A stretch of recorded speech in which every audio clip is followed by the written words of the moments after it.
Hi, ladies. Welcome to week 5 with Sophia Reed, for moms only, Fix It Jesus. So let me begin by reading day 8 and day 9 in the book. As a single mother, I think the most natural thing that so many women want to do is to hurry back into a relationship or hurry up and get a man. They miss being married, coming home to someone, or having that father figure for their children. So they rush into their next relationship or going out every night to find a man, thinking that is the key to being happy, or even utilizing the Christian dating sites. I'm not saying that you can't meet the love of your life on those dating sites, but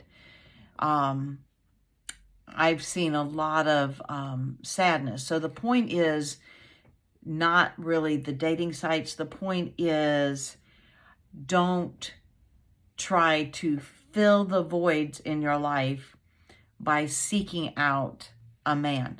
You know, I've heard a lot of people say, yeah, but if you don't go out there and meet people, you're not going to find anybody. And that may be the case.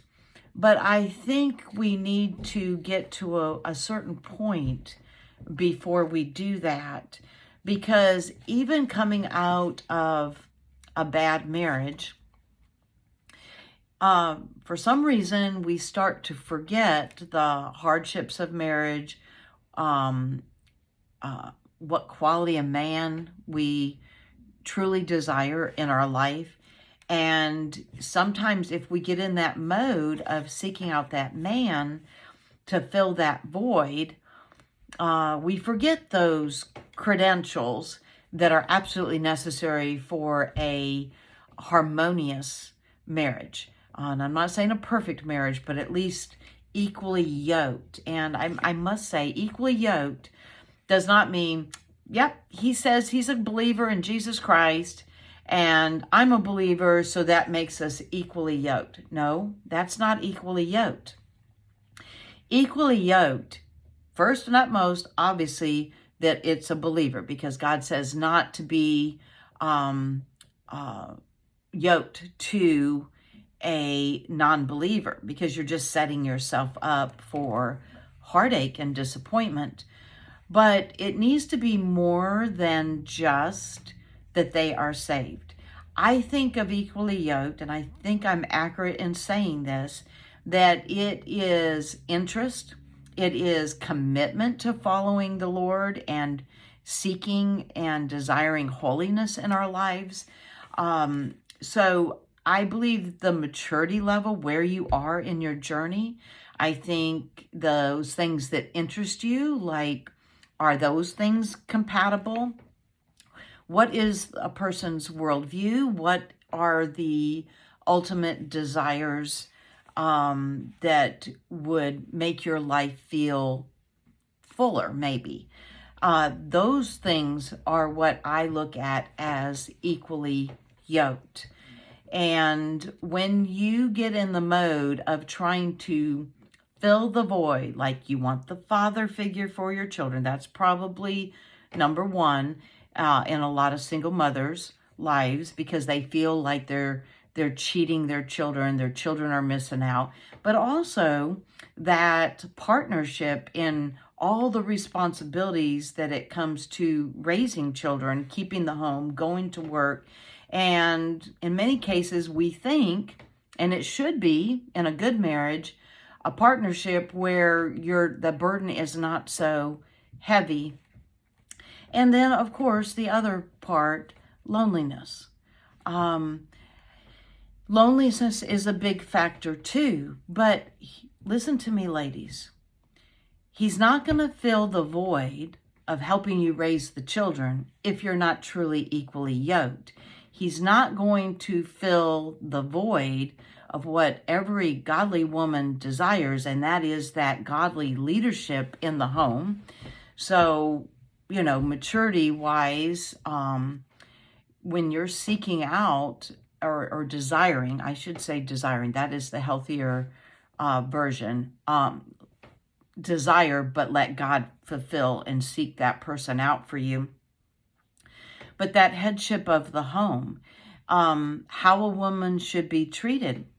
Again, a godly perspective on a man's role in the home. And I think that when you're looking at filling these voids yourself, I'm going to go seek out, I'm going to go on the dating site, I'm going to meet men, and I'm going to fill that void in my life. And in a way, when you do that, and you don't have this mindset of the caliber of man to be truly equally yoked, you're going to get yourself in another situation. So the most important part Sophia is going to talk about here, and she's going to use the terminology, you are enough. Now, some people, especially people in a more closed-minded, maybe even legalistic point, are going to jump on that and say, oh, no, you're not enough. You can't stay the way you are. God's got to do a work on you. You got to humble yourself. That's not what I'm talking about. That's not what Sophia is talking about when she says you're enough. What she's saying is God created you. You have gifts. You have things that you enjoy in life. You've got responsibilities, and you and God is enough. Now you say, now Danny, it's not enough. I can't be mom and dad at the same time. I know that. I really do know that. There's not enough of us. It feels every day that there's not enough of us to meet the demanding needs of our life. Caring for the home, bringing in the paycheck. And for some of you, it's even a steeper burden because maybe your ex is not paying his child support or it's not near enough. So I understand that completely. But it's such a heavy load to carry, and it can sometimes feel burdensome, and it moves us to a place where I've got to fill this void. I can't do this alone anymore. But this is my advice to you, and then I'll go back to the text. You can do this in the Lord's strength, and He will equip you, and He knows that it's outside of how His perfect design. You weren't supposed to be mom and dad, okay? And that you have to be genteel and the strong disciplinarian. It's tough, but God will supply what you need.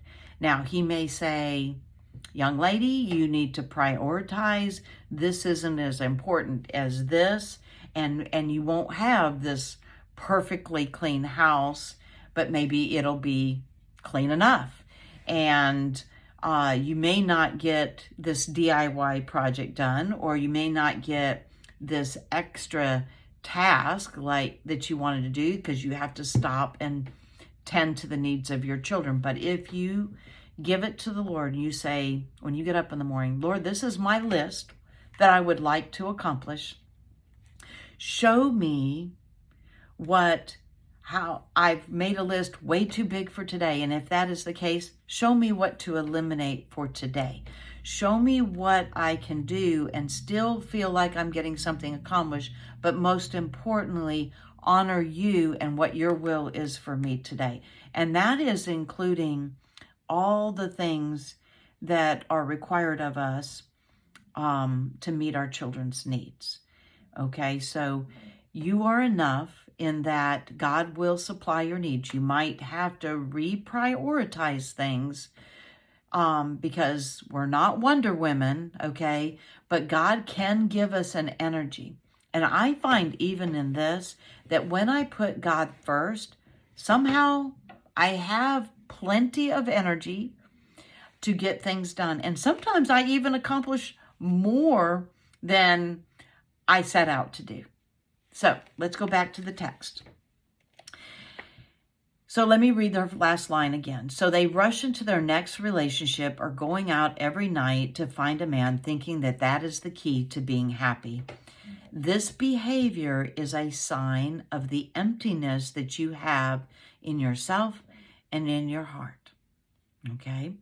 And the only thing it is going to make you do is jump into another relationship with someone else who is probably not right for you, causing you even more emptiness. You know, you can be lonely with a person. I'm sure you guys understand that.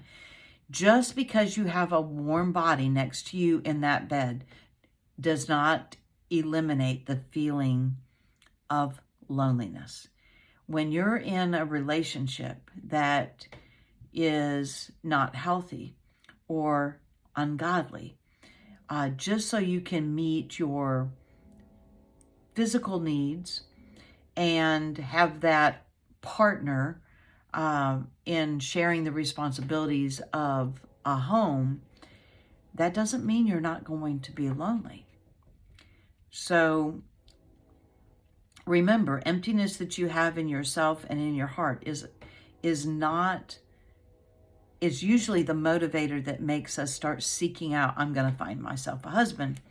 And the only thing it is going to make you do is jump into a relationship with someone else who is probably not right for you, and your emptiness will increase. In order to be happy as a single, you have to realize that you are enough. And I earlier defined that. You should already feel happy on your own, and just realize that the person you end up with will add on to your own happiness, not define it. I always tell the story that when I was single before I had my son, I would go out a lot. I was never home because I never wanted to be alone.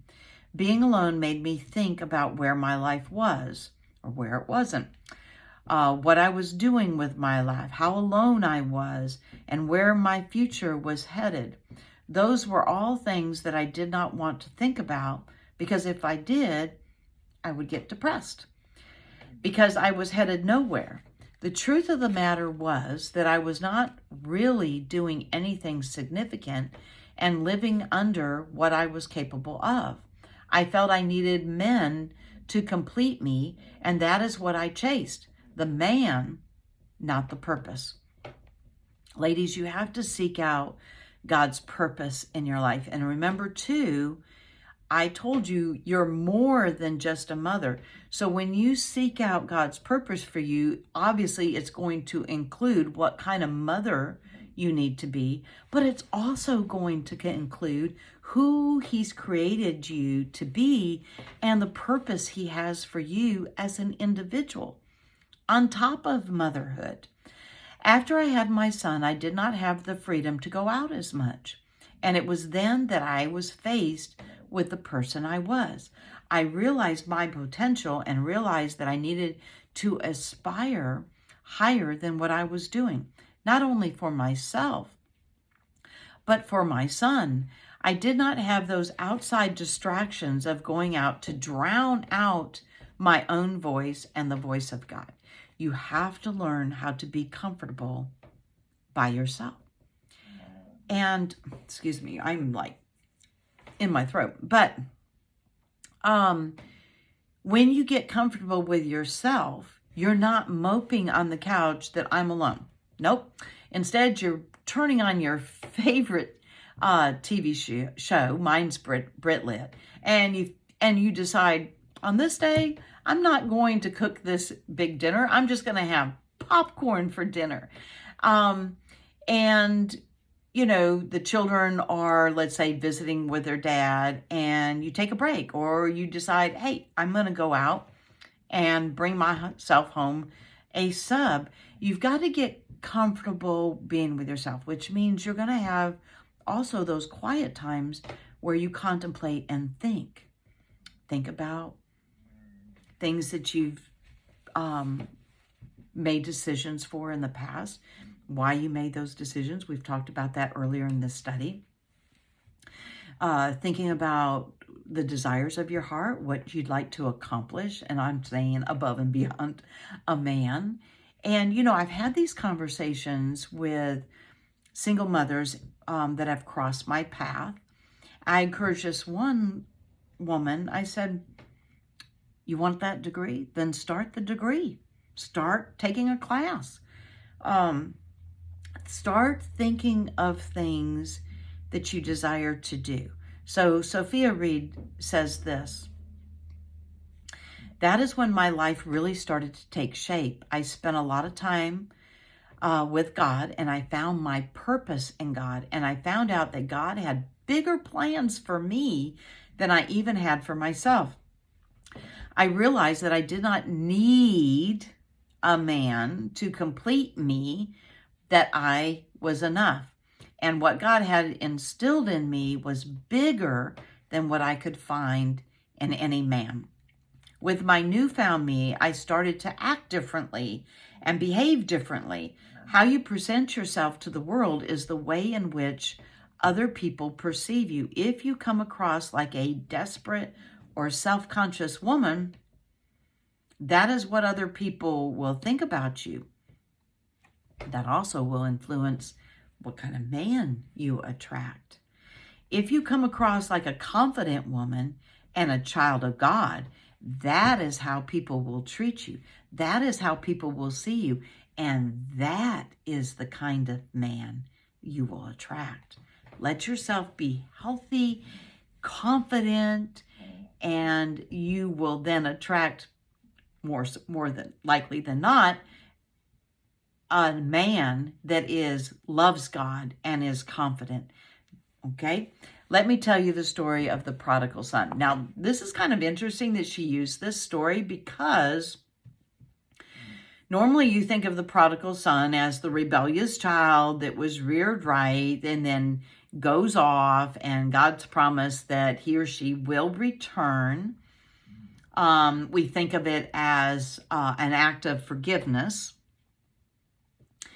and what we're called to do.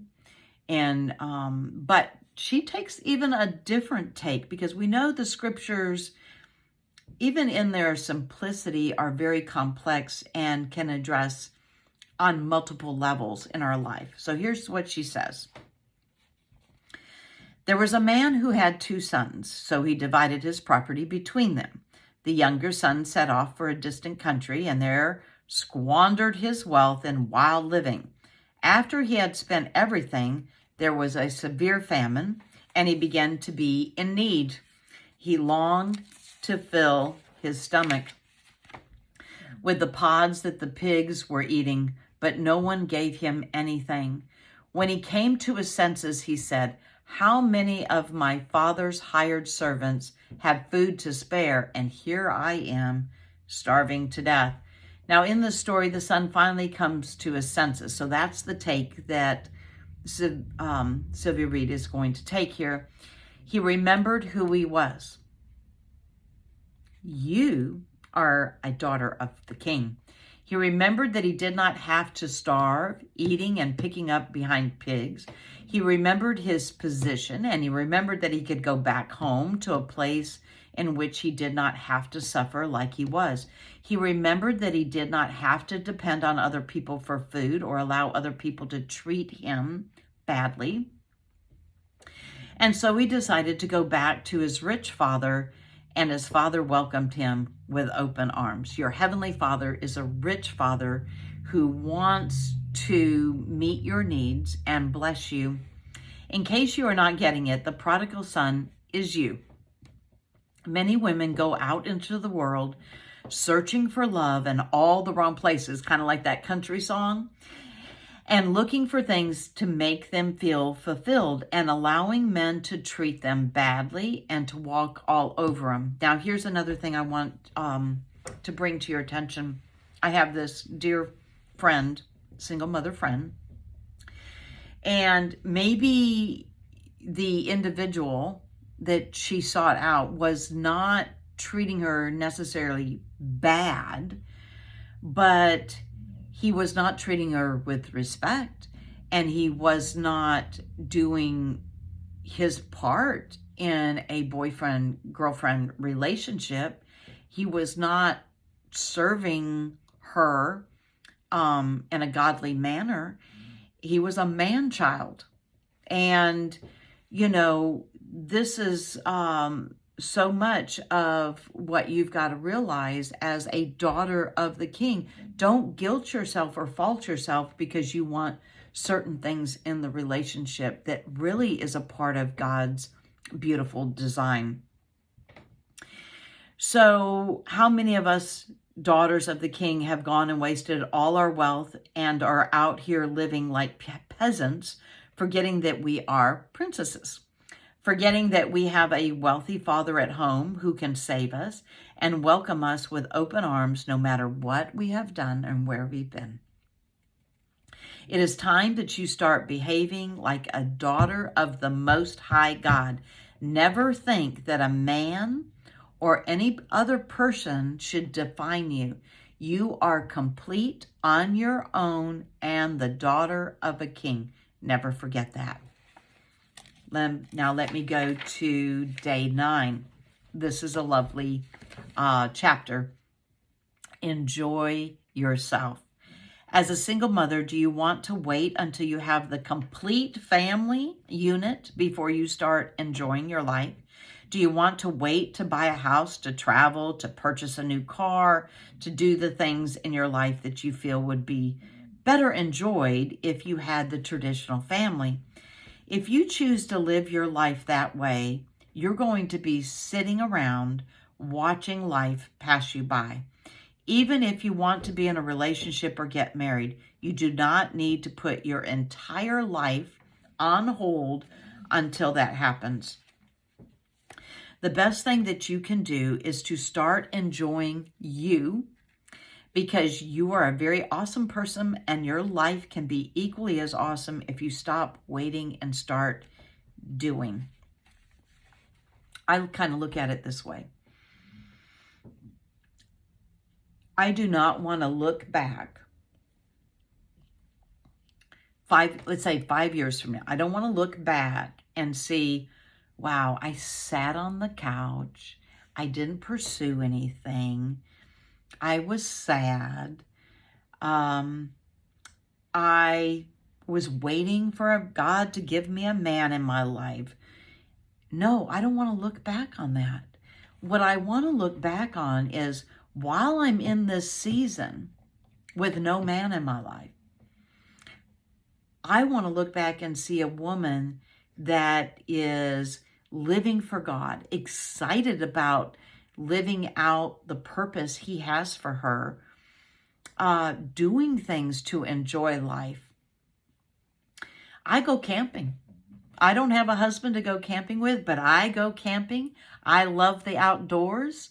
I read my Bible. I read romance novels. I enjoy the fire. I get up early in the morning and I have my coffee and I listen to nature all around me. I have flower gardens at home. I decorate my house, so I'm a big thrifter, finding all those vintage things.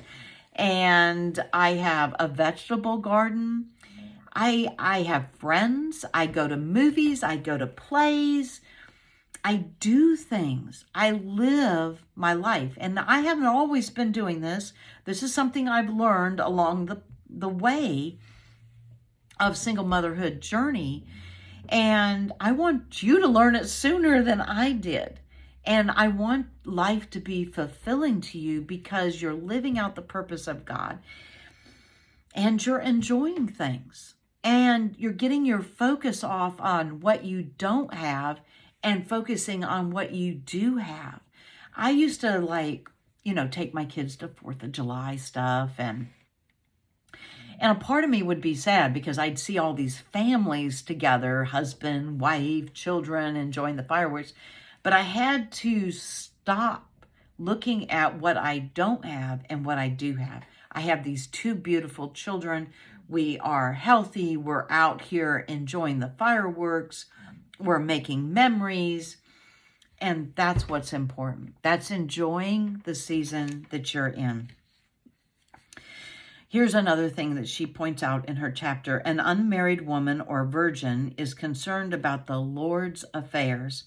Her aim is to be devoted to the Lord in both body and spirit. If you are a single mother and have never been married, or if you are divorced, then understand that marriage is not something that you just need to rush into. Even when it comes to divorced women, they forget how hard marriage can be. And for single women, they often idolize marriage and therefore have an unrealistic view of marriage, thinking that when they get married, all of their problems will go away. And that is simply not true. Marriage brings its own set of problems, and those of us that are divorced know that. While you are single, enjoy yourself. Find your purpose. Do something that you want to do. Do not sit around on the couch waiting for your Prince Charming to come knock on your door and rescue you from your single relationship status. Life is too short and too precious for that. No matter what our life situation is, tomorrow is not promised to anyone. So why not enjoy today? Do not boast about tomorrow, for you do not know what a day may bring. Proverbs 27:1. You do not know what the next hour, the minute, or second may bring. And therefore, you should go after everything you ever wanted with all your heart, no matter if you have a man or not. If you want to go back to college, go back to college. If you want to get fit and compete in bodybuilding, then do it.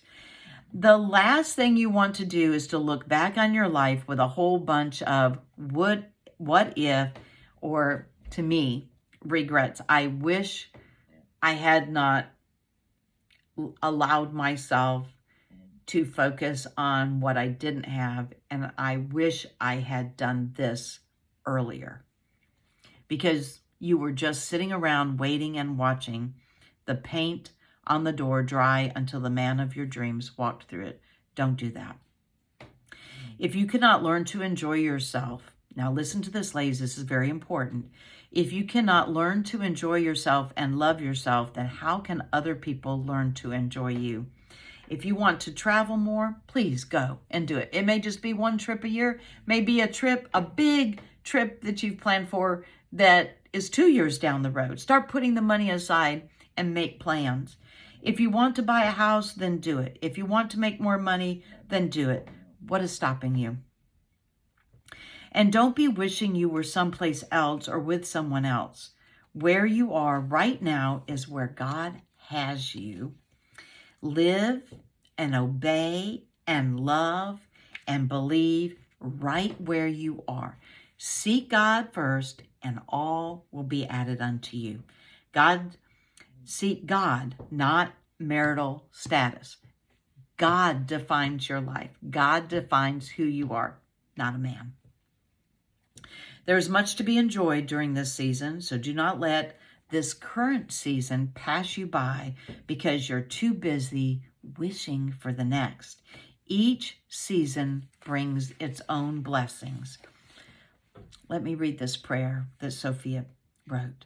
I pray that I learn to be content in my position, knowing this does not mean I will be in the same place, in the same situation forever.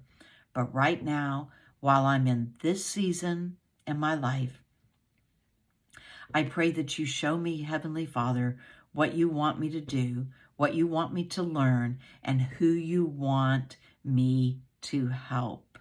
I do not desire to be anywhere else but in this moment with you, learning what you want me to learn and doing what you want me to do. Speak to me now and let me know exactly how I can maximize this present season in my life. Ladies, I do not have a husband.